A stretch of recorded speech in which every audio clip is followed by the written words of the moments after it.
বাংলাদেশের চলমান স্থিতিশীলতা ও উন্নয়ন অগ্রযাত্রাকে বিঘ্নিত করতে নানা ষড়যন্ত্র চলছে।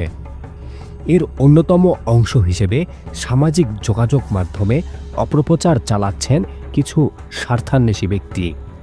তাদের মধ্যে অন্যতম নাম পিনাকি ভট্টাচার্য, যিনি তার অনলাইন পোস্ট ও ভিডিওর মাধ্যমে দেশবিরোধী উস্কানিমূলক বক্তব্য ছড়িয়ে যাচ্ছেন।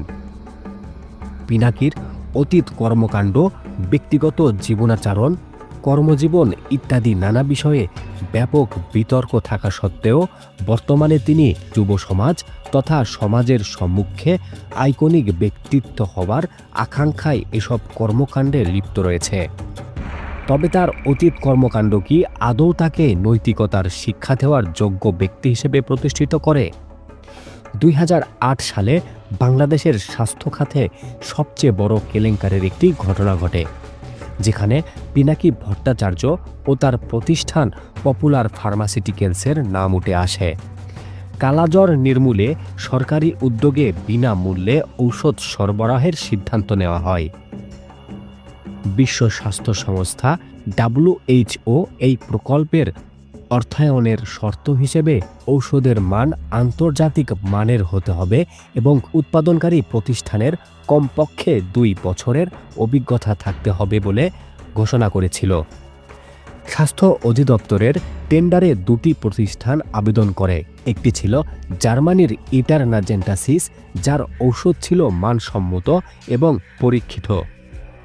অন্যটি ছিল বাংলাদেশের পপুলার ফার্মাসিউটিক্যালস, যাদের ওষুধ উৎপাদনের কোনো পূর্ব অভিজ্ঞতাই ছিল না। রহস্যজনকভাবে স্বাস্থ্য অধিদপ্তর পপুলারের ঔষধ কিনতে আগ্রহী হয়। পরবর্তীতে পরীক্ষা করে দেখা যায় পপুলারের সরবরাহ করা মিনটেপস ক্যাপসুলে মূল উপাদান মিনটেপসিনের অস্তিত্বই ছিল না, বরং সেখানে শুধু ময়দার দলা ছিল। এই প্রতারণার ফলে 289 জন রোগী কালাজ্বরে মারা যায়। তদন্তে বেরিয়ে আসে যে স্বাস্থ্য অধিদপ্তরের কিছু অসাধু কর্মকর্তার যোগসাজশে পপুলার ফার্মাসিউটিক্যালস তথা পিনাকি ভট্টাচার্য এই জালিয়াতি করেছেন। পপুলার ফার্মাসিউটিক্যালসের চিফ অপারেটিং অফিসার ছিলেন পিনাকি ভট্টাচার্য, যিনি এই প্রকল্পের তদারকির দায়িত্বে ছিলেন। তার প্রত্যক্ষ তত্ত্বাবধানে নকল ঔষধ সরবরাহ করা হয় এবং সরকারের কোটি কোটি টাকা আত্মসাৎ করা হয়।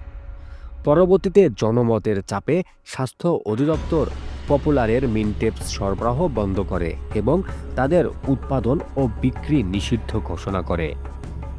আজ পিনাকি ভট্টাচার্য নিজেকে সুশীল সমাজের প্রতিনিধি হিসেবে তুলে ধরতে চান, কিন্তু তার অতীত কি তাকে সেই অবস্থানে থাকতে দেয়?